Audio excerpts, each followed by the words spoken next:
Bem-vindos ao podcast Caos Planejado, seu programa sobre cidades. Eu sou Antônio Ling e hoje converso com Osmar Lima sobre gestão do patrimônio imobiliário público.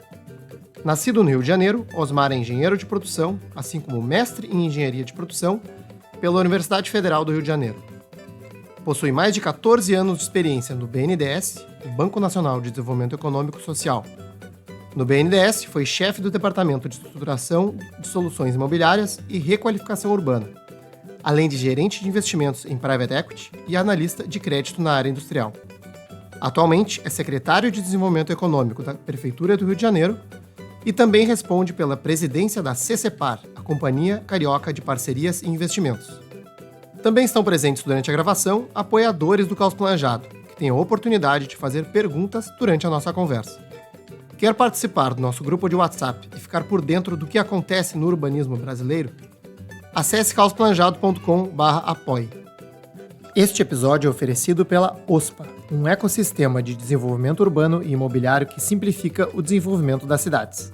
Acesse www.ospa.com.br. Seja muito bem-vindo, Osmar Lima, para a gente falar um pouco sobre gestão do patrimônio imobiliário do ponto de vista do poder público, né? Às vezes a gente vê governos em várias instâncias, né? Federal, estadual, municipal, com imóveis aí muitas vezes subutilizados ou até mesmo vazios. E eu e o Osmar, aparentemente, temos um interesse aí nesse tema e vemos algum potencial em resolver essa situação no Brasil, eu diria, né? E fazendo uma breve introdução aqui para os ouvintes, Osmar, a gente se conheceu pela primeira vez durante o processo de concessão do Cais Mauá, aqui em Porto Alegre, né? Que até está, acho que, meio parado, eu não sei como é que está, na verdade, mas em função das enchentes. Mas enfim, te conheci em uma das audiências que eu participei e me chamou a atenção a habilidade do BNDES, na época, em entender como o potencial do desenvolvimento imobiliário, no caso do Cais Mauá, poderia possibilitar o financiamento de uma infraestrutura essencial para a cidade, né, que seria a recuperação dos galpões do cais, né, que é um patrimônio histórico, a melhoria da infraestrutura na região, o que eu diria que não é tão comum no poder público. Talvez o BNDES, como banco, tenha essa visão, né, mas os gestores públicos, de forma geral, parecem ter uma dificuldade em ver o custo de oportunidade dos imóveis vazios, né? A gente teve um webinar recente sobre Porto Madeiro, né, e como, enfim, o desenvolvimento imobiliário ao redor de Porto Madeiro possibilitou uma série de melhorias na cidade de Buenos Aires também. E eu acho que a gente podia começar a conversa um pouco sobre isso, né? Assim, qual é a tua visão sobre esse tema, sobre esse problema, né? E talvez até quando ou em que momento tu, assim, percebeu né, teve esse insight que talvez no mundo das finanças seja usual, mas no mundo do urbanismo, do poder público, não é tão usual. Bom, vamos lá. Acho que, assim, primeiro, agradecer muito a possibilidade de estar aqui conversando. Sou um consumidor de conteúdo do Caos já há algum tempo, então ter a possibilidade de estar participando aqui é um prazer, é uma honra. Espero aí poder contribuir um pouquinho com a minha experiência e com a visão que eu tenho aí sobre o tema. Então, assim, vou começar dando um passo atrás aqui para falar sobre um pouco como eu me aproximei, e aí só aproveitando aqui para situar, eu hoje estou na Prefeitura do Rio como secretário de Desenvolvimento Econômico e responsável pela Companhia de Parcerias e Investimentos, mas também pelo patrimônio imobiliário. Mas eu sou funcionário do BNDES, né? Tenho 15 anos de BNDES e estou cedido para a Prefeitura. Os últimos 7 anos no BNDES foram dedicados à estruturação de projetos, os últimos 3, 4, à estruturação de projetos com ativos imobiliários públicos. E aí, dessa época aí que a gente se conheceu, quando eu estava fazendo a estruturação do projeto do Cais Mauá. E aí eu acho que é importante de destacar da onde vem essa primeira aproximação com esse tema do ativo imobiliário público, né? Enfim, troca a gestão no BNDES, entra um novo time de gestão e esse time provoca o time que eu fazia parte, que era de estruturação de projetos, dizendo o seguinte: olha, o Brasil tem um estoque gigantesco de ativos imobiliários, a gente poderia ajudar, enfim, dar liquidez a esse ativo. Uma preocupação, eu diria, naquele momento, muito mais fiscalista, né? Então, assim, olha, vamos destravar o valor monetário que está travado nesses recursos, nesses ativos, né? E aí, no primeiro momento, o banco não tem uma tradição de trabalhar com ativos imobiliários, né? Isso é uma questão que no governo federal uma atribuição muito da Caixa Econômica, então o BNDES nunca foi um ente que se aproximou dos ativos imobiliários, mas a gente percebeu que não havia uma vedação para que o banco estruturasse projetos com ativos imobiliários.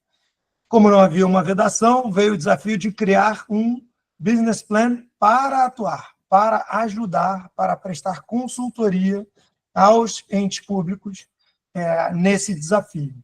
E aí assim foi feito, eu tive a oportunidade de montar esse business plan e depois tive a oportunidade de liderar a construção desse time e a execução dos primeiros projetos nessa agenda. E aí eu destaco 2 pontos que, por mais que a gente tenha, a gente sinta, mas quando você vê na prática e quantifica, você vê o tamanho do problema, né? Não é que a gente tem um problema de muitos ativos imobiliários. A gente tem um problema de muitos ativos imobiliários em todos os níveis dos entes públicos. Então, no governo federal, governo estadual, governos municipais, nas Forças Armadas, no judiciário, no legislativo, nas estatais, dependentes e não dependentes, nas autarquias. Todo mundo tem mais imóvel do que consegue administrar. E aí, quando você vê isso, um problema infinito, né? Esses problemas que são infinitos, eles têm uma dificuldade de foco. Por onde começar? E aí, o que a gente definiu é que a gente ia pegar alguns projetos para demonstrar que era possível fazer alguma coisa. Então, a gente sabia que a gente não ia conseguir resolver todo o problema, mas a gente queria demonstrar, ter o efeito demonstração de que é possível destravar valor a partir de ativos imobiliários públicos. E aí começamos a trabalhar alguns projetos de alguns ativos de alguns entes, com características diferentes, com modelagens diferentes, para que a gente pudesse mostrar para os entes públicos que poderiam fazer diferente. E aí, só para te devolver a bola aqui e aí provocar, eu acho que uma primeira constatação é que existe um grande desalinhamento de interesses. E vou explicar o que eu quero dizer. Quando você é o responsável por uma autarquia, imagina que alguém é o responsável lá, o gestor de uma autarquia pública.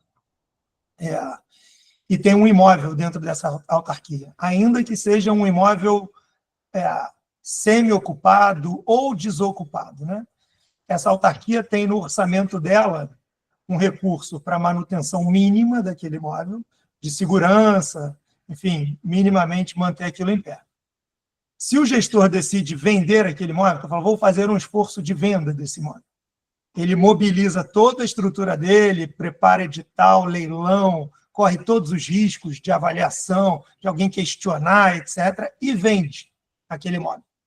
O efeito prático imediato é que todo o recurso que ele arrecadar com aquele imóvel vai para o governo central, vai para o Caixa Único Superior, e ele ainda perde o orçamento que ele tinha para manutenção, etc. Então, do ponto de vista prático, pensando numa empresa, o gestor ele faz todo esse esforço, todo esse movimento, o resultado prático para ele é perder orçamento e perder ativo. Então, uma redução de capital. O que isso gera? Esse é um dos fatores que geram um desincentivo a fazer esses movimentos. E aí, quando é que a gente vê esse movimento acontecer? Quando o imóvel deixa de ser um ativo, ainda que subutilizado, e vira um problema. Está perto de cair, foi invadido, vai pegar fogo, ou teve... Aí ele não é mais um ativo, é um problema. Aí o gestor ele tem todo o incentivo do mundo a fazer alguma coisa com aquilo. Por quê? Porque aquilo agora vai recair sobre a responsabilidade dele. Aí ele vai estar incentivado a dar uma destinação para aquele imóvel. Então, não é à toa que a gente vê tanto imóvel público que poderia ter muita coisa feita, mas que nada é feito, porque o gestor tem todos os problemas da vida dele para resolver. E se ele atacar aquilo, ele não tem o benefício de ter atacado aquele problema. Então, só uma provocação que eu acho que é uma primeira constatação. Assim. Vocês, nesse processo do BNDES, chegaram a fazer algum levantamento, assim, sei lá, o ouvinte consegue ter uma escala de grandeza, assim, número de imóveis, sabe, não sei, ou mesmo em alguma das instâncias da federação, enfim. Então, eu vou dar algumas ordens de grandeza e vou falar só os números que são os números registrados, para a gente não criar também números especulativos, completamente aleatórios. Então, assim, todo mundo que conhece um pouquinho, já ouviu um pouquinho do tema, já ouviu o número de R$1 trilhão em ativos da União, né, em ativos imobiliários da União. Todo mundo já ouviu esse número em algum momento. E se você entrar, de fato, no balanço da União, tem lá 1,3 trilhão em ativos imobiliários. Por óbvio, isso são todos os ativos do governo federal. Então, assim, estamos falando de tudo que você possa imaginar, coisas operacionais, coisas inalienáveis, etc. Mas, para que a gente fique no nível do tamanho do problema, imagina que esse número está errado muito. E que a gente está falando de 100 bilhões. Né? Imagina que 1 trilhão é tudo e que de todo 1 trilhão, 100 bilhões são alienáveis ou... olha a quantidade de dinheiro, de recurso que a gente tem na mesa. E as pessoas falam, mas vai vender tudo, não tem mercado para vender. É verdade, não tem mercado para absorver isso tudo. Então, também ninguém tem que imaginar que a gente vai pegar em um ano, a União, por exemplo, vai faturar 100 bilhões em imóveis. Mas isso demonstra o tamanho de que um trabalho foi acumulado ao longo do tempo. Consistente de trabalho desses ativos pode ter de impacto. E aí, quando você vai para os estados, eu vou dar aqui ordem de grandeza dos que eu conheci, estados têm entre 4.000 e 5.000 imóveis com tranquilidade, todos eles. Todos eles têm 4.000, 5.000, municípios não são diferentes, o município do Rio também tem muitos e muitos imóveis, a gente tem milhares de imóveis, vários deles ocupados e operacionais, mas um grande número também disponíveis para algum tipo de estruturação em benefício da população, seja alienação, cessão, concessão, cessão de direitos, permuta, tudo isso pode ser feito com esses imóveis. Então, agora você está como secretário municipal de desenvolvimento econômico, né? E eu vi numa entrevista recente sua que você também está com a responsabilidade de conceder, ceder ou alienar, né, os bens do município do Rio de Janeiro, né? Exato. Isso é uma tarefa, digamos assim, nova? Tinha alguém antes com essa atribuição? E, digamos assim, Osmar Lima sentou na cadeira, né? Assim, é um universo de milhares ou centenas ou, né, de imóveis, né? Como é que se começa a fazer um trabalho desse? Legal. Primeiro, é importante destacar que esse trabalho, e é isso em todo lugar, tá, Antônio? Assim, sempre tem alguém responsável pelo patrimônio e o ferramental para você lidar com esse patrimônio, que é o ferramental legislativo, em geral, ele é limitado. Né? Então, assim, como é que um município, e o município do Rio de Janeiro não é diferente, e o município, historicamente, é muito competente, tá, em alienar e trabalhar com o seu ativo imobiliário, como é que isso geralmente é feito? Passa-se uma legislação, então vai na Câmara de Vereadores, aprova-se uma lista de imóveis para alienação. Então, hoje a gente tem uma lei vigente, uma lista de 54 imóveis disponíveis para alienação. Com esses imóveis em mãos, o time de patrimônio, né, que hoje eu estou responsável, começa a montar os editais. Então, editais de leilão, clássicos. Então, esse é o imóvel, matrícula, avaliação, homologa a avaliação, prepara um edital de leilão, marca uma data, tal dia vai ter o leilão do imóvel tal pelo preço mínimo de tal. Vendeu, vendeu, não vendeu, segunda rodada, dá um desconto e assim vai, até vender ou não vender, não vendeu, ele pode entrar num cenário de venda direta. Esse é o tradicional. Qual o problema disso? Isso não tem escala, isso não consegue dar escala, você não consegue fazer isso com muita coisa. Isso tem um esforço enorme e tem restrições do ponto de vista da estruturação. Então, imagina, tem um terreno gigante, numa área supervalorizada, e você vai vender num leilão com pagamento à vista ou com algum nível de parcelamento muito pequeno.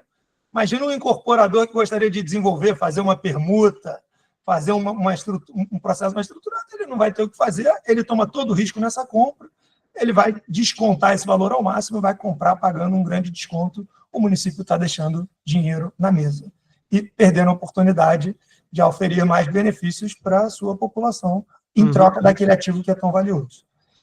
E aí o ferramental... Isso, né, Osmar, até explicando assim um pouco para o ouvinte que talvez não esteja habituado, né? Muitos donos de terrenos, eles não vendem o terreno, né? Assim, pega um negócio de incorporação tradicional, né? O Brasil também eu diria, um país ainda amadurecendo no seu desenvolvimento imobiliário, né? E muitos donos de terreno fazem essas permutas, né? Ou seja, a incorporadora não paga dinheiro. Eu compro o teu terreno e depois vou lá e desenvolvo um projeto, né? A incorporadora diz assim, olha, eu vou construir um projeto e quando eu construir e vender esse projeto eu te pago, né? Seja em unidades ou em dinheiro. Esse é o processo de permuta, né? Então, eu acho que é isso que tu está me explicando, né? Os leilões, eles não capturam esse tipo de sofisticação. E num cenário com a taxa de juros tão alta, você imagina, né? Eu tenho que chamar um investidor para desembolsar um cheque, né, grande na frente, e aí depois ele vai desenvolver o projeto dele. Se ele faz a permuta, ele não desembolsa dinheiro na frente. Então, com a taxa de juros tão alta, isso é ainda mais prejudicial para a precificação do meu patrimônio. E aí você fala assim, poxa, mas que tipo de ferramenta o município pode ter para mitigar esse tipo de problema? E aí o Rio, enfim, tem um histórico de projetos muito interessantes nesse cenário. E aí a CCPAR, que é a Companhia Carioca de Parcerias e Investimentos, que eu também estou responsável pela companhia, ela é a antiga, é o novo nome, a nova característica da antiga CEDURP, Companhia de Desenvolvimento Urbano da Região Portuária, que foi criada para o desenvolvimento da região portuária após a derrubada da perimetral aqui no Rio de Janeiro. Então, o desenvolvimento imobiliário e urbano, obviamente, de toda uma região nova da cidade. Qual foi a ferramenta, de maneira muito inteligente, feita há 15 anos atrás, por isso que algumas inovações são velhas inovações, né? Que o município do Rio fez há 15 anos atrás, foi a CEDURP, então, é cotista de um fundo imobiliário, de um FI, de um fundo de investimentos imobiliários, cotista único, no qual foram aportados diversos terrenos que o município desapropriou no processo de reurbanização, de redesenvolvimento da região portuária. Por ser um fundo imobiliário, ele está sujeito ao regime privado. Então, esses imóveis são transacionados, negociados de maneira privada, sujeito a todo tipo de auditoria, transparência, todas as regras que a gente pode nomear aqui, que a gente queira, mas isso dá uma flexibilidade enorme para o município para desenvolver esses terrenos. Não à toa, o centro a região portuária do Rio de Janeiro conseguiu se desenvolver tanto em 15 anos. Então, em 15 anos, a transformação feita aqui foi feita por quê? Porque tinha o ferramental necessário para ser feito. Então, uma outra ferramenta que o município dispõe é esse fundo imobiliário, que consegue ter mais flexibilidade. Então, aí começa a aparecer um pouco da dinâmica que eu estava colocando aqui. Tem um ativo líquido, pequeno, que faz pouca diferença vender num leilão, faz para um leilão clássico. Não, é um imóvel grande, que precisa de um desenvolvimento, que pode destravar valor no longo prazo, etc. Talvez seja melhor fazer via fundo imobiliário. E aí o município começa a ter a possibilidade de buscar a maior valorização do seu patrimônio imobiliário e, com isso, por consequência, obter o maior benefício para a sua população ao dispor desse patrimônio. Até para entender aqui, né, Osmar, para eu e o ouvinte entendermos aqui a questão de que imóveis são esses e qual a flexibilidade que vocês têm, né? Então, o Pedro Duarte, o vereador do Rio, aí, ele escreveu até um artigo para o Caos Planejado algum tempo atrás, dizendo que o município, e eu imagino que seja parecido com o Estado e com a União também, tem vários mecanismos de entrada de imóveis. Então, casos de desapropriação, como esse que você falou, né, débito tributário, aí, bom, tem uma dívida, o município vai lá e desapropria também, né? Arrecada, execuções fiscais, heranças não exato. buscadas. Heranças não reconhecidas, né? Herdeiros não reconhecidos. Então, isso tudo são caminhos de entrada, mas não tem muitos caminhos de saída. Né? Bom, como é que tu. Assim, você comentou desses imóveis do Porto, né? Do centro, que entraram desse fundo. O município ele consegue transferir imóveis para dentro desse fundo? Assim, a partir desses outros caminhos de entrada, como é que funciona essa mecânica agora? Então, aí, enfim, temos vários mecanismos possíveis, tá? Para que isso seja concluído, vamos dizer assim. Então, a companhia, lá quando ela foi constituída, o que o município fez? O município aportou, integralizou imóveis nessa companhia. Então, ele, de fato, integralizou o capital. Ao invés de botar dinheiro na companhia, ele botou imóveis. E aí, esses imóveis, a companhia tem um fundo imobiliário, aportou no fundo imobiliário. Esse é um movimento, tá? Possível. Agora, de novo, dando um pouquinho de maior detalhe no perfil dos imóveis, né? Que eu acho que isso é importante de deixar muito claro. Se eu pego imagina que o município ele arrecadou por uma dívida tributária um apartamento. Não tem nada a ser desenvolvido num apartamento. A melhor coisa que você tem a fazer é um leilão. Né? Bota um preço, faz um leilão, vai aparecer um comprador, comprou e assim foi. Não há o que se desenvolver nisso. Agora, imagina que o município alguém enfim, que não tinha herdeiros, morreu e deixou um terreno de milhares de metros quadrados, com algumas edificações em ruínas no meio desse terreno, e que poderia virar, por exemplo, um condomínio. Né? Se a gente colocar num leilão, dificilmente alguém vai comprar, ou se comprar, vai pagar um preço muito baixo. Sim.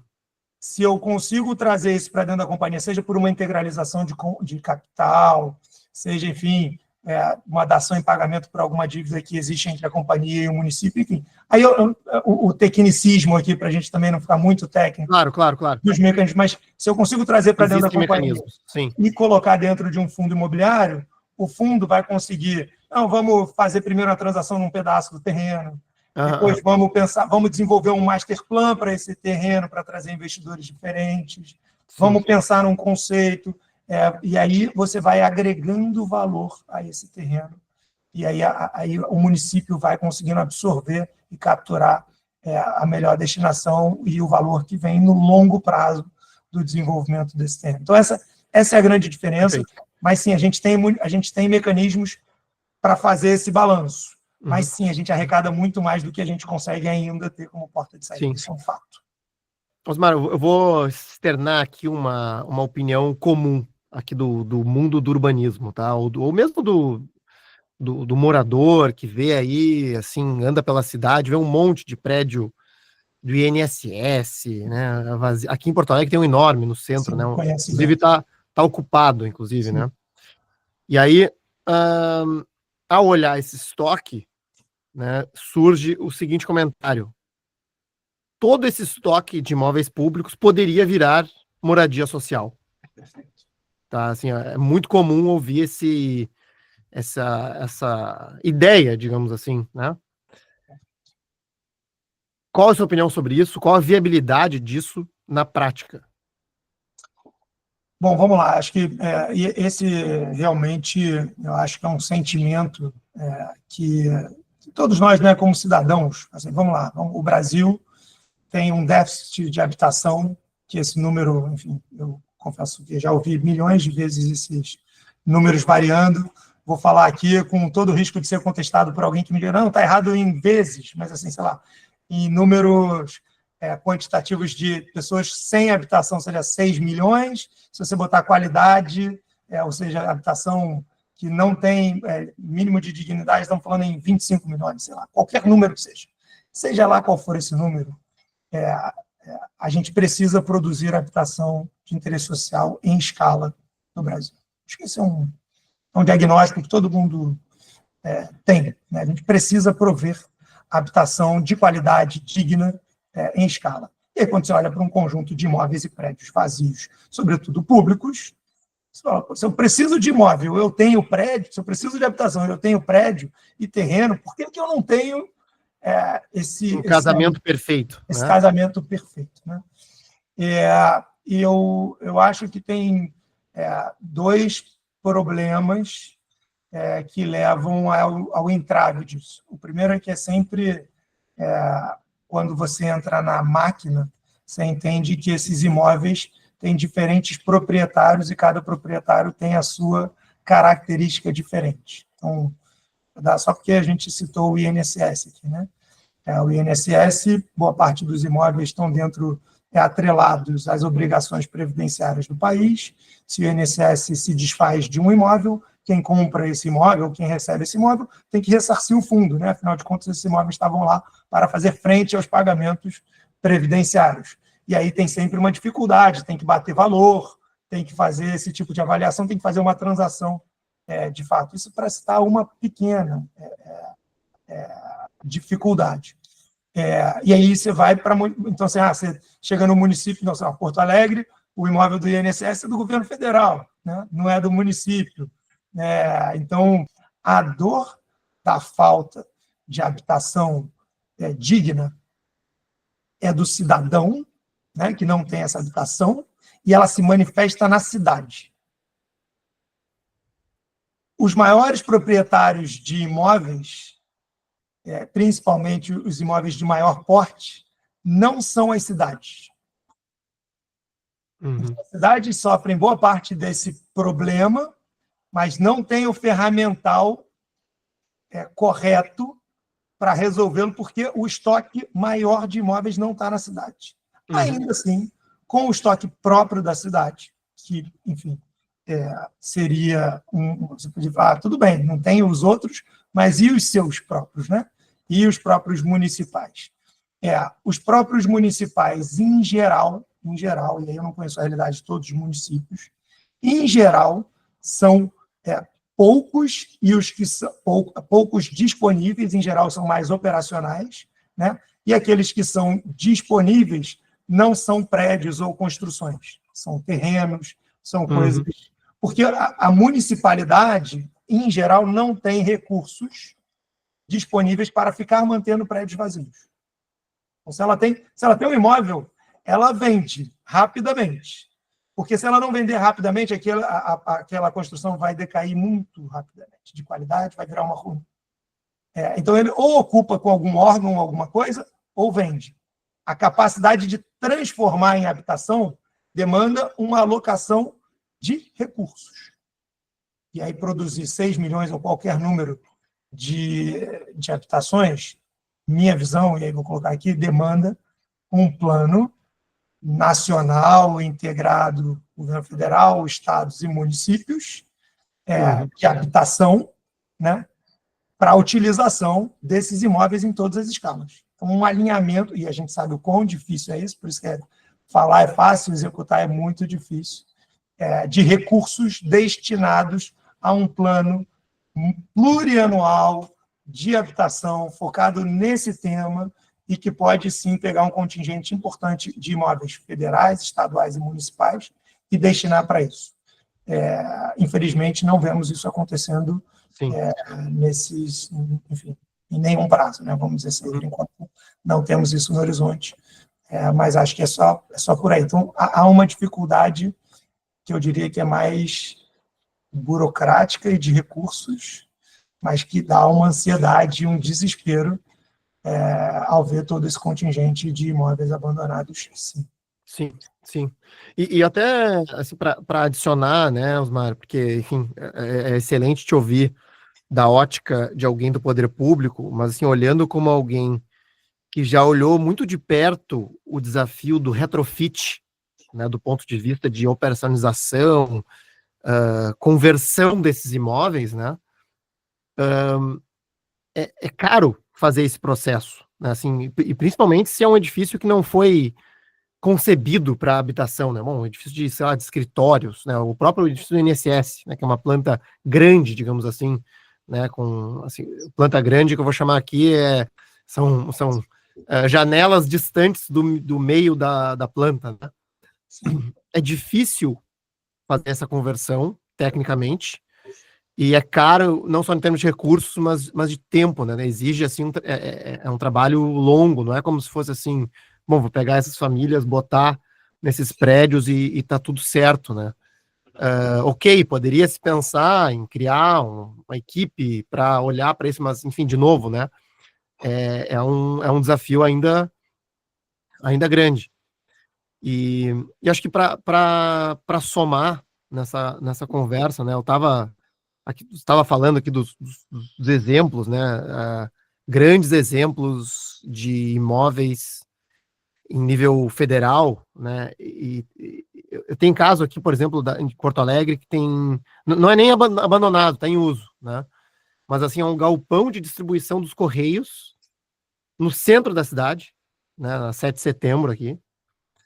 E eu fico pensando, cara, não é o melhor lugar para ter um galpão de um andar, né? Distribuição dos Correios em um terreno que hoje, enfim, segundo a própria nova legislação, poderia ter, sei lá, vou chutar, um grande edifício de habitação social, né? E de novo, né? Essa visão de, puxa, será que a utilização imobiliária tá bem alocada naquela localização, né? E certamente o estoque é tão grande que, assim, é difícil até os gestores terem qualquer mensuração disso, né, em nível nacional. Eu acho assim, é isso, né? Assim, quando você vai entrando, eu tive a oportunidade de entrar um pouco mais nessa discussão olhando os estoques, né? E acho que é importante a gente colocar e fazer todo mundo refletir, porque as pessoas falam assim, é comum quem está do lado de fora olhar e falar assim, poxa, mas é uma incompetência muito grande do gestor público. Assim, é comum isso, né? E aí eu vou convidar todo mundo a se colocar no papel do gestor. Você imagina que você está sentado na cadeira e você tem, vou botar, sei lá, 70 mil imóveis pelo país. E o número é bem maior, tá? Acho que 70 são só os dominicais. Assim. Vamos botar 70 mil, que já é um número enorme. 70 mil imóveis espalhados no Brasil inteiro, em todos os lugares do país. E aí alguém vira para você e fala assim, olha, esse imóvel aqui, na cidade XYZ, ele poderia ser melhor aproveitado.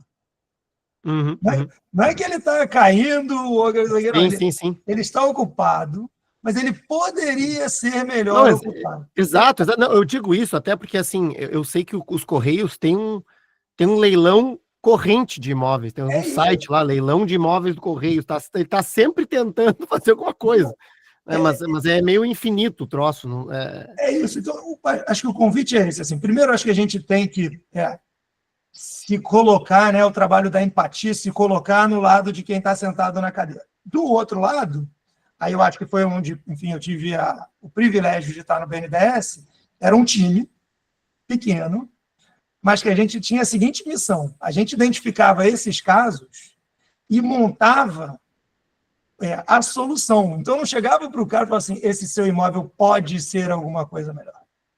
Eu dizia o seguinte, olha, esse imóvel pode ser isso, e você pode ter esse benefício, se você me deixar fazer isso. Então, você já chegava com uma solução.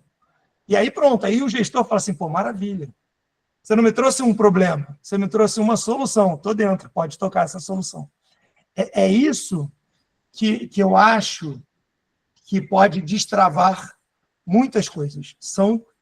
Não a identificação só de problemas, porque o poder público ele tem muitos problemas, ele vive de resolver problemas, mas os problemas são muitos e, em geral, urgentes. E quando você tem um contingente infinito de problemas, você vai naqueles mais urgentes. A busca conjunta entre o poder público e o privado de soluções. Então, se o privado chega lá e fala assim, eu nem sei qual é o prédio dos Correios, mas, por hipótese, algum privado chega para os Correios e fala assim, olha, eu gostaria muito de fazer uma transação com você, Correios, eu vou construir um prédio de X andares e o primeiro piso eu vou manter para ser a sua operação dos Correios, inclusive uma operação moderna, atualizada, etc. e tal, não sei o quê. Isso é diferente. O gestor público que está sentado nessa cadeira vai falar assim, pô, maravilha, você está me trazendo uma solução. Então, acho que é essa a dificuldade. Né? Como transformar esses milhares de problemas que a gente tem em soluções. Soluções. É difícil. Sim. Mas é o convite. Assim, aqui no município a gente tem feito muito isso. A gente tem provocado o setor privado, e a gente repete isso continuamente, a desafiar o público. Assim, nos desafio. Passei e vi um imóvel que eu acho que podia virar outra coisa. Então, traga aqui um projeto. Chega aqui e fala, olha, tem esse imóvel é público, é do município, eu acho que podia virar outra coisa. E aí a gente vai discutir a partir daquilo, porque aí eu estou num ambiente diferente. Ajuda muito ao gestor público. Né? Acho que essa parceria entre o privado e o público é fundamental para a gente começar a ver soluções diferentes. Osmar, no final de semana, estava me preparando para esse podcast e eu ouvi um podcast seu recente sobre Porto Maravilha, né, ali da 20. Sim. E eu achei que tem uma relação próxima aqui com o nosso tema, não só por essa questão de ter o poder público fazendo essa desapropriação de imóveis-chave, né, e tudo mais, mas também pela questão da emissão de CEPACs e de gestão da área como um todo, né? Fala um pouquinho para o nosso ouvinte o que é o CEPAC, porque, assim, no mercado imobiliário, digamos assim, o imóvel em si é um patrimônio, né, e que deve ser gerido. Mas o direito de construir um imóvel, né, também tem um valor importante e, às vezes, ele é ainda mais, digamos assim, escondido debaixo do tapete para os gestores públicos, né? Eu até não sei agora se o Rio já usa, por exemplo, outorga onerosa como mecanismo de... Vou te explicar. A gente tem os CEPACs, a gente tem o potencial construtivo, enfim, a transferência de potencial construtivo. A gente tem o repertório todo aqui, mas acho que eu vou... e aí vou tentar traduzir aqui também, porque senão a gente entra num tecnicismo aqui que fica claro. Difícil para as pessoas capturarem. Mas o centro do Rio, eu vou expandir, tá, Antônio? Assim, tem o Porto, tem a Operação Urbana Consorciada do Porto, que é uma realidade, e tem o Centro Histórico, que fica no guarda-chuva do Reviver Centro, que é outra realidade, as duas super interessantes aqui, como instrumentos lastreados no potencial construtivo, né? Então, no direito de construir, que, para traduzir para uma linguagem mais do dia a dia, o pessoal brinca que é a prefeitura vendendo o ar, né? Vendendo o espaço aéreo acima de um terreno ou coisas desse tipo. Então, como é que a gente pode colocar o CEPAC primeiro, né? Então, falando da região portuária do Rio de Janeiro.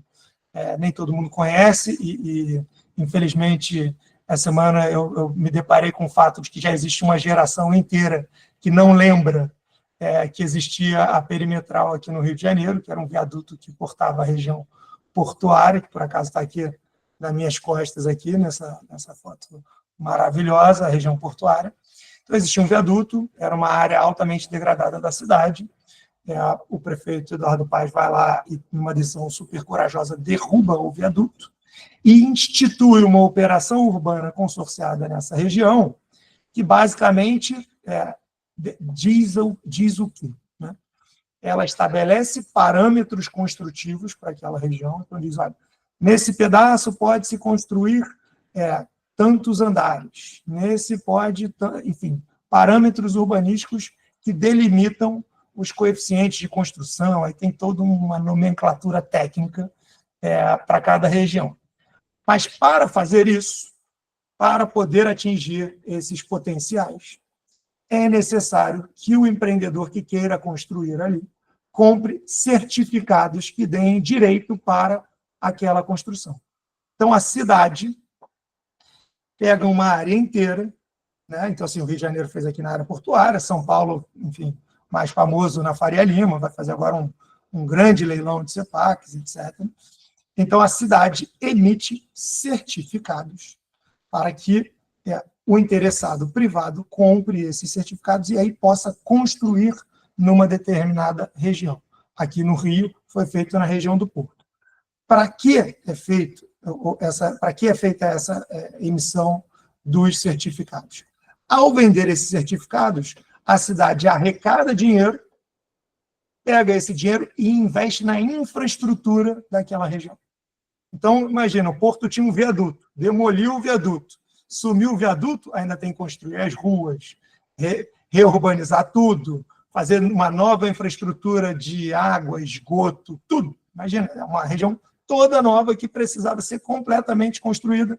A gente ainda tinha túnel para fazer, enfim, tinha tudo a ser desenvolvido na região portuária. Para isso precisava de dinheiro, então a cidade emite os CEPACs. Naquele momento, os CEPACs foram comprados pela Caixa Econômica, né?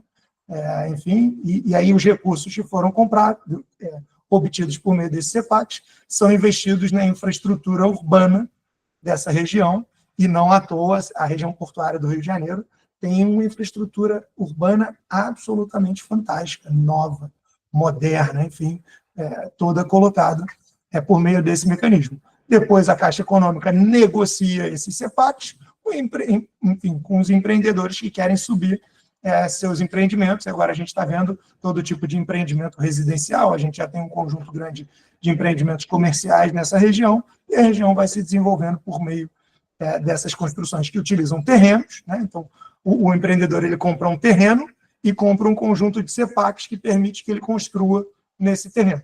Se ele comprar só o terreno, geralmente ele pode construir um andar ou 2 andares. Então, se ele quer fazer um supermercado, que vai ser algo linear, talvez ele não precise de tantos CEPACs ou nem precise de CEPAC nenhum. Mas se ele quer construir uma torre residencial, ele vai precisar verticalizar, então ele vai precisar comprar esses CEPACs. Então, esse é um mecanismo que foi utilizado de maneira muito inteligente para o desenvolvimento da região portuária.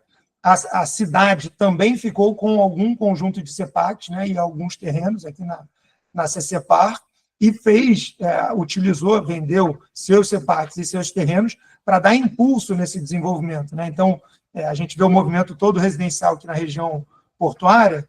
30% das unidades que estão nessa região são, inclusive, provenientes de terrenos e CEPACs da própria prefeitura, né? Então, a prefeitura também se resguardou com uma parte desse potencial para poder incentivar o mercado. Os CEPACs hoje são parte, pelo menos da área portuária, são partes do ativo da CCPAR. A gente tinha um conjunto de CEPACs. A gente já desfez já alienamos os nossos CEPACs para, enfim, fomentar o desenvolvimento da região. É aquela história, né? O município ele não quer ser o especulador imobiliário, ele não tem o potencial para segurar e especular. Ele quer que seja desenvolvido. Então, a gente deu liquidez ao mercado, e aí o mercado super andou, enfim, para fazer esse desenvolvimento. Então, esse é um mecanismo utilizado que dá super certo, tem dado super certo. A gente teve um momento de dificuldade, é importante também todo mundo entender, de liquidez. Então, em algum momento, os CEPACs estavam muito concentrados com a Caixa Econômica, né? Enfim, e a precificação, o mercado mudou, né? Tivemos crise econômica, etc. Então, a precificação de CEPACs ficou descolada. Então, demorou, a gente não conseguia ter liquidez dos CEPACs. Então, você imagina, tinha alguém querendo comprar um terreno para desenvolver um imóvel, ele comprava o terreno e falava, mas eu quero construir. Com quem tem CEPAC? Está com a Caixa. Consigo comprar da Caixa? Não consigo, porque o preço não estava batendo. Então, a gente ficou patinando em alguma medida para esse desenvolvimento imobiliário. Depois, enfim, isso foi resolvido e agora a gente tem um franco crescimento na região portuária. E aí, Anthony, a gente pode ir para o centro histórico, que tem um outro instrumento, que é a mesma natureza, mas utilizado de maneira diferente, que é a transferência do potencial construtivo. Então, o centro do Rio de Janeiro tem outro, o centro histórico, vamos dizer assim, tem outra característica em relação ao porto. O porto, grandes áreas, grandes terrenos, possibilidade de construção de grandes prédios verticalizados e superdensos. Quando você vai para o centro histórico, prédios comerciais mais antigos, casarões tombados, prédios menores, enfim, qual era a necessidade que a gente passou a ter no centro histórico? A conversão e a produção de residenciais, moradias. E aí, qual era o argumento? E aí você já levantou a bola para mim aqui, qual era o argumento de todos os construtores? Olha, eu tenho que fazer o retrofit de um prédio, não fecha a conta.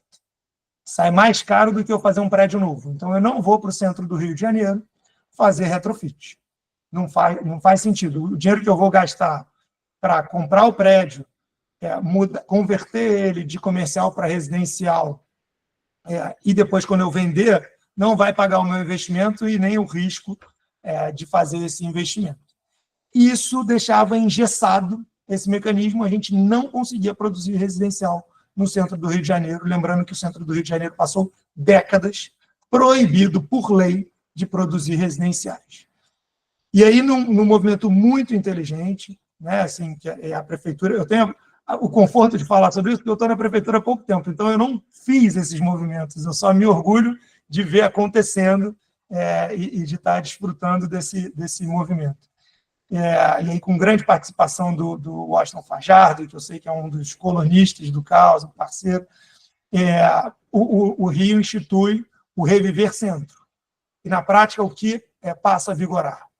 Para quem converter imóveis comerciais em residenciais ou produzir novas unidades residenciais na região, num polígono do Centro Histórico do Rio de Janeiro, ele ganha potencial construtivo na zona sul da cidade. Enfim, na zona sul e em outras áreas, mas, por óbvio, na zona sul é onde tem mais valor. Uhum. Então, aquele empreendedor que tinha dúvida se a conta dele ia fechar ou não, ele ganhou um adicional no preço. Ele compra um prédio, converte o prédio, vende o apartamento. Ah, mas eu vendi e a margem de lucro ficou muito apertada. Tá bom. Você pegou o mesmo potencial que você tem da construção que você fez no centro e ganhou para usar na zona sul do Rio de Janeiro. E aí, o que eu gosto de dizer aqui, só para devolver a bola, se você quer entender o que está acontecendo no centro do Rio de Janeiro, você tem que visitar a zona sul do Rio de Janeiro. Se você andar por Ipanema, o número de prédios sendo convertidos, construídos, retrofitados em Ipanema, algo que não acontecia há muito e muito tempo, é gigantesco. O pessoal fala, mas por que aconteceu isso agora? Aconteceu porque passou a existir potencial construtivo que não existia antes e que está vindo do centro do Rio de Janeiro. E como é a BITS contra a BITS, o que significa isso? O prédio de Ipanema, por exemplo, só vai receber o habits, ou seja, as pessoas só vão poder passar a morar lá, quando sair o habits do prédio que foi retrofitado no centro. Então, se tem um prédio novo habitado na Zona Sul, em Ipanema, por exemplo, é porque tem um novo prédio pronto e habitado no centro do Rio de Janeiro. Então, esse movimento também destravou toda uma renovação e a produção de moradias na região histórica do centro do Rio de Janeiro. Então, duas maneiras diferentes de usar o potencial construtivo que a cidade vem desempenhando muito bem. Não, muito interessante. Eu não sabia desse mecanismo da transferência que seria usado para a Zona Sul. E, enfim, sem querer entrar muito nas minúcias aqui, mas precisou ter alguma alteração de plano diretor para permitir mais potencial construtivo na Zona Sul, para poder usar esse potencial construtivo, porque, assim, muitos daqueles edifícios já estavam no limite, né? Enfim, não sei como é que... Foi construída uma legislação própria, tá? E aí o legal, o que foi utilizado, né? Se você percorre as ruas da Zona Sul, principalmente as ruas principais, né? As principais avenidas, vamos chamar assim, você vê claramente o impacto das diferentes legislações de construção, os códigos de construção ao longo do tempo. Então, você tem prédios de X andares, e aí depois você tem prédio de trabalho do Rogério Cardeman aqui no Caos Planejado. Exatamente. Aí você vai vendo os dentes, né, que ficam na paisagem ao longo desse percurso. Então, o primeiro passo, que é naturalmente preenchido, são esses dentes. Né? Então, foi feita uma lei específica das áreas receptoras, né? E essas áreas receptoras passaram a poder fechar essas lacunas, ou atingir o gabarito dos outros prédios da rua. Né?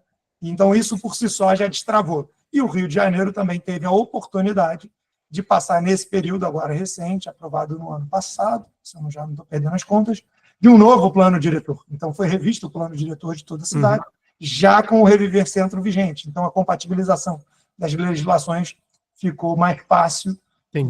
Então, isso aconteceu, sim. Mas tem um trabalho legislativo importante e que tem uma revisão a cada 2 anos. É importante isso também, né? A cidade precisa se mover. Então, o Reviver Centro, na lei, ele já prevê que a cada 2 anos ele tem que ser revisto para ver se ele está produzindo os efeitos desejados ou se ele já começou a produzir efeitos indesejados e precisa ser ajustado. E mudando um pouco a marcha aqui, olhando, por exemplo, para uma região como Porto Maravilha, né? Vocês aí, CCPAR, tem um monte de imóveis, enfim, do próprio município da CCPAR que tem que dar uso, ou desenvolver, ou alienar, ceder. Mas é evidente que vai acabar tendo pipocado uma série de terrenos imóveis do Estado e da União que podem, inclusive, desvalorizar algum projeto de reconversão ou desenvolvimento da própria prefeitura. Né? Que tipo de ingerência vocês têm para cutucar, digamos assim, União, INSS, sei lá, né? Estado do Rio de Janeiro, me ajuda aqui para destravar esse terreno que está aqui na frente, vamos juntar todo mundo aqui sabe, para conseguir elaborar um plano comum, né? Porque eu acho que, pelo menos para o cidadão, a gente vê governo como uma coisa só. Exato. Né?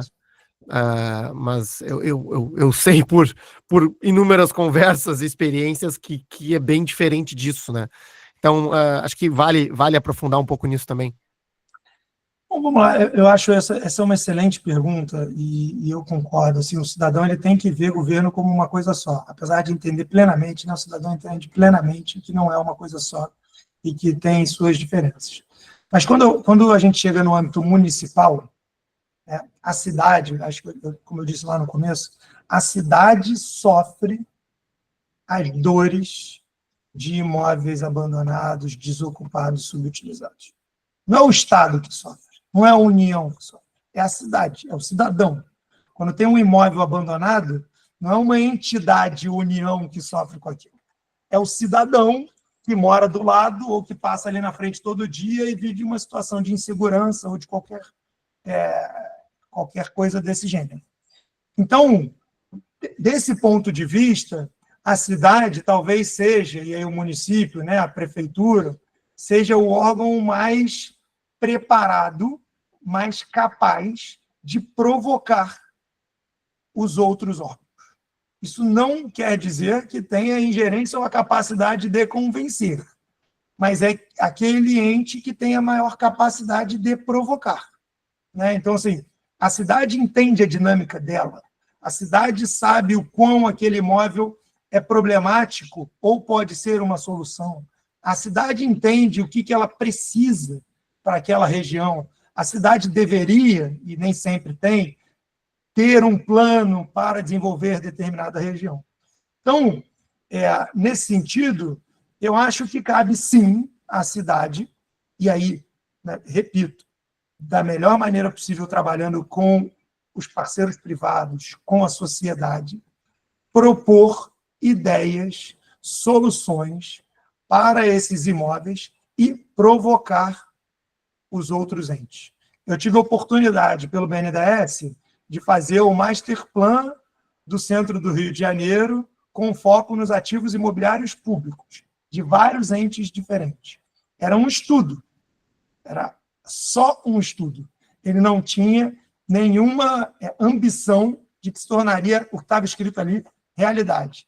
Ao fazer o estudo, todo mundo que tinha imóvel na região procurou a gente de alguma maneira.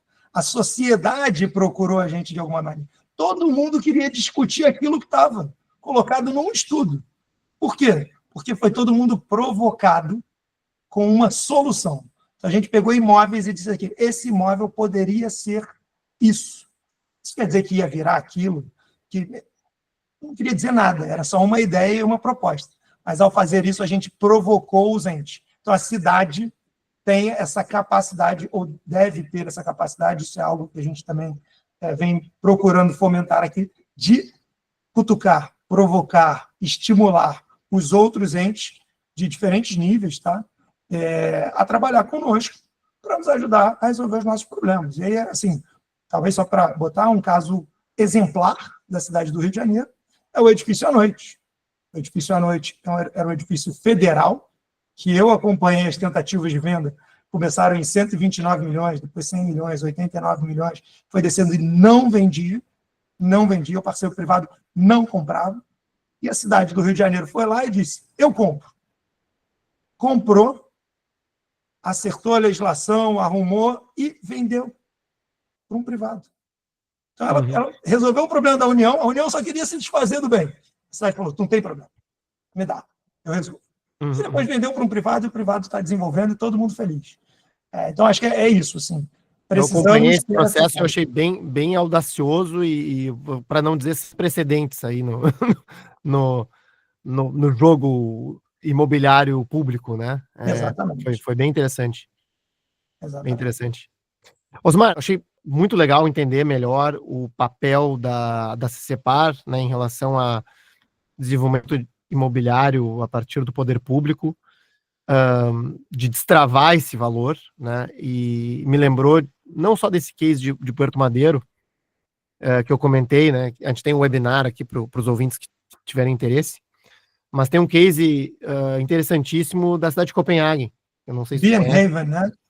Exatamente, que é o Cidade Porto, né, que várias entidades públicas transferiram imóveis para uma empresa nova, né, que seria essa Cidade Porto, que faria esses acertos, né, legislativos e novos ordenamentos urbanísticos e tal para desenvolver a área portuária de Copenhague, e que tinha um objetivo específico, né, de desenvolver o metrô de Copenhague. Exato. Então, toda a rede de metrô de Copenhague foi financiada através da venda ou arrendamento, né, ou aluguel de áreas que estavam totalmente paradas, né, e assim, até fico feliz de tu conhecer esse case também, né, e ver assim, puxa, de repente no Brasil a gente possa ter um case, né, que siga nessa direção de alguma forma, né, com, claro, suas peculiaridades e diferenças, mas que inspire outras cidades, né, a usarem esse tipo de mecanismo. Agora, uma provocação que eu vou te fazer aqui, que eu já ouvi de gestores de outras cidades, tá? Que assim, não, esse tipo de coisa é só para São Paulo, ou isso é só para o Rio de Janeiro, né? Não, esse negócio de CEPAC não dá, é muito complexo, só São Paulo e Rio, e fora daí não funciona, né? E assim, ok, né? Tudo bem, a gente não está falando aqui de cidades pequenas ou até mesmo médias, né? Mas a gente tem algumas dezenas de grandes cidades e regiões metropolitanas no Brasil que tem, enfim, tem demanda, tem pujança, né? Tem, enfim. E eu queria te ouvir um pouco sobre isso também, porque acaba sendo um argumento comum para aquela história assim, não, a gente é diferente, né? A gente não vai fazer porque a gente é diferente. Sim. Não, acho que excelente pergunta e eu acho curioso, assim, eu estava no banco e comecei a tratar com imobiliário, por óbvio, eu tinha que tratar imobiliário no Brasil inteiro, né? Então, quando eu ia procurar um grande investidor imobiliário, a resposta que me deixava desesperado era assim, eu só olho São Paulo. Mas como é que você só olha São Paulo? Só tem um mandato para olhar São Paulo. Mas se tiver uma grande oportunidade, um negócio incrível em Recife, você não olha? Não, não olho. Não quero nem olhar. Eu falo, mas assim, do ponto de vista mais capitalista possível, isso é desesperador, né? Você fala assim, como é que o dinheiro, né? Assim, é uma oportunidade. Então, tem um lado dessa equação que é o capital disponível para o setor imobiliário no Brasil ainda é muito concentrado e os mandatos dos fundos, dos grandes fundos, ainda é muito concentrado, vou dizer, em São Paulo. Tá? O Rio de Janeiro ainda sofre bastante com essa concentração em São Paulo. Isso é um fato. Isso não tem necessariamente a ver com a capacidade dos outros centros de se desenvolver. Acredito que cabe a esses outros centros de buscar as suas próprias soluções e de demonstrar que têm oportunidades. E à medida que vão fazendo, você vê grandes investidores se movendo para outros grandes centros. Tem os investidores locais, é óbvio. Se você for para Recife, tem as construtoras de Recife. Se você for para o Centro-Oeste, tem as construtoras e incorporadoras do Centro-Oeste, e assim vai. Então, é um mercado muito local, tá? Mas os mecanismos podem e devem ser replicados. Claro, cada um na sua escala, cada um com a sua peculiaridade, com a sua profundidade de mercado. Não são iguais. Os mercados têm peculiaridades, sim, mas há uma tendência de se generalizar por bem ou por mal. Não, aqui não dá. Só funciona em mercado grande, eu concordo. Só funciona lá, só dá para fazer desse jeito. Então, não é verdade. Eu acredito muito que as cidades têm capacidade de trabalhar instrumentos, e aí tem que ter um pouco de coragem, criatividade e resiliência. Essa é a verdade. Porque assim, o mercado imobiliário ele não é um mercado que as coisas se resolvem em um ano. Então, você cria um incentivo agora para ver o resultado dele daqui a 5, 10 anos. Então, tem que ter coragem, ou 20, resiliência e criatividade. Até pegando esse exemplo, né, a própria cidade de Copenhague, né, tipo, pô, Europa e tal, uma cidade de 1 milhão de pessoas, né, e que começou essa estratégia num momento fiscal muito ruim da cidade, inclusive, que foi assim, bom, e quem te faz para sair do buraco se a gente não tem dinheiro? Aí a pressão faz com que tenha... Assim, comparações com realidades nossas, né? Um porto altamente poluído, uma cidade vivendo um problema fiscal, Copenhague, né? Com evasão de cérebros, pessoas saindo para outros lugares da Europa, e a gente pensa, mas isso deve ter sido nos anos 20, né? Porque eu tive a oportunidade de visitar, isso na década de 80. E tomaram uma decisão, construíram uma cidade em torno de uma mobilidade ativa, construíram um projeto para o porto, criaram uma rede de metrô, despoluíram o porto, né, a água do porto, e retomaram a conexão da cidade com a água. E uma cidade, como você bem colocou, uma cidade de 1 milhão de 1 milhão de pessoas, no entorno que, enfim, não era óbvio. Mas é isso, cada um tem a sua peculiaridade, né? É isso aí. Eu fui lá em 2023, e, enfim, realmente a cidade agora é ao redor do porto, da região da água, é coisa mais linda de se ver, principalmente no verão, né? E eu tinha ido anteriormente em 2005, então, um período de 20 anos, né? Esse negócio do cidade e porto tinha começado talvez uma década antes. Então, assim, vá lá 30 anos para conseguir ver o resultado, né? Quando eu fui em 2005, não tinha nada praticamente. Tinha a biblioteca, aquela que é o Black Diamond, uma coisa assim, e só. Assim, não tinha muita coisa acontecendo ali, não. Então... Só nesse tópico, Antônio, assim, uma coisa que para a gente refletir é que o mercado imobiliário, sobretudo o mercado imobiliário lastreado por fundos, né, investimentos de fundos que entram e saem, né, então eles investem, tem que sair, há uma dificuldade de precificar movimentos de longo prazo. Então, assim, sempre coloco aqui, pegando o caso do Rio de Janeiro, qual é a capacidade do mercado imobiliário de precificar a despoluição da Baía de Guanabara, como efeito da universalização do saneamento da cidade. E isso não consegue ser capturado corretamente nos modelos imobiliários. Por quê? Porque o imobiliário vai fazer um ciclo de compra o terreno, investe, incorpora, vende e sai. Essa precificação ela vai acontecer em 15 anos, em 20 anos. Como é que precifica a praia de Botafogo aqui, que é a Enseada, talvez a vista mais bonita que a gente tem, a Praia do Flamengo, se tornando balneável de novo, as pessoas podendo ir para a praia. Será que a precificação do imóvel ali está correta ou está errada? Não, exato, e assim, como que o poder público poderia fazer essa conta, né? Porque assim, a gente tem o mesmo caso aqui em Porto Alegre. Puxa, se o Guaíba fosse balneável totalmente, né? Não só no extremo sul ali. Se a gente pudesse sair aqui na orla e pular dentro da água, né? Porque é uma pena, tem ali a água, tem a orla, a gente chega assim a molhar o pé, mas eu entrar ali eu não entro, né? E o que seria, não só para Porto Alegre, para o estado do Rio Grande do Sul, né? Se isso acontecesse, né? Então, é esse tipo de conta, né, que eu gostaria de ver mais gestores públicos fazendo.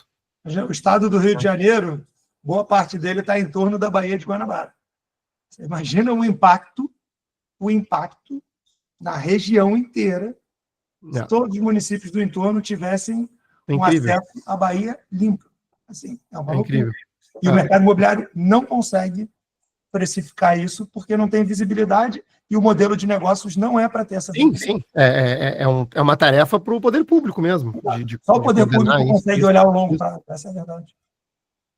Bom, Osmar, chegando ao final aqui na nossa conversa, eu adorei, né, aprender contigo esses mecanismos todos.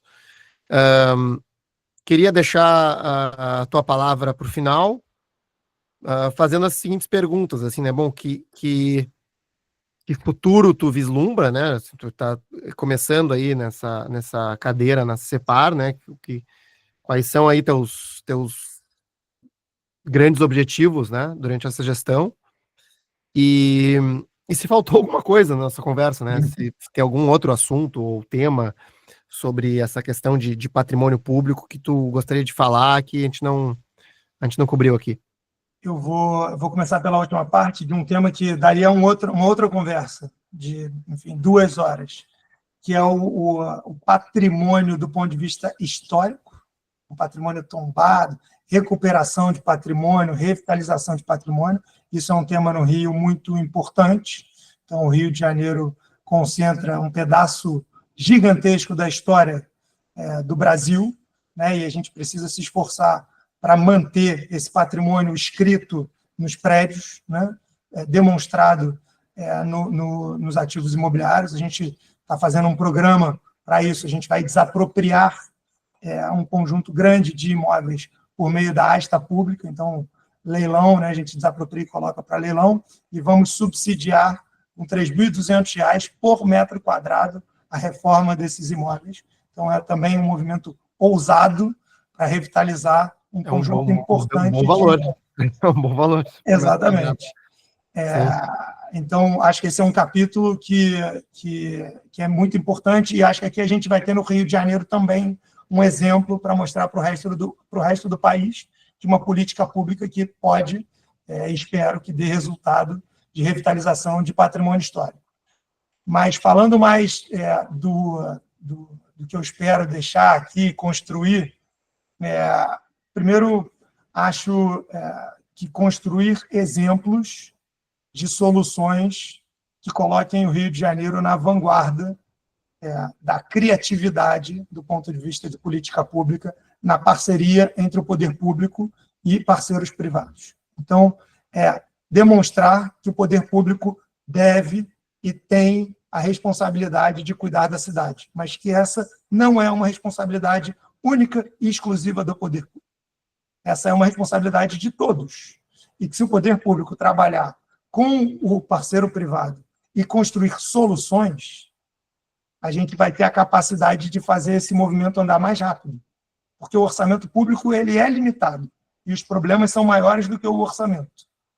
E se a gente juntar o orçamento público com o dinheiro privado, a gente vai ter a capacidade de enfrentar de maneira mais ágil, mais eficiente, os problemas que todas as cidades possuem.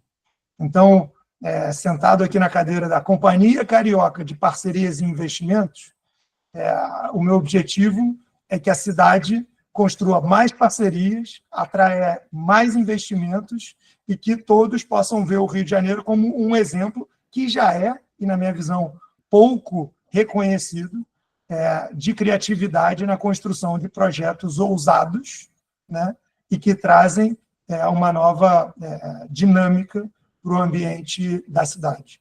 Então, eu sei que é ousado, eu sei que é difícil, mas para o tamanho que a cidade tem, é disso que a gente precisa.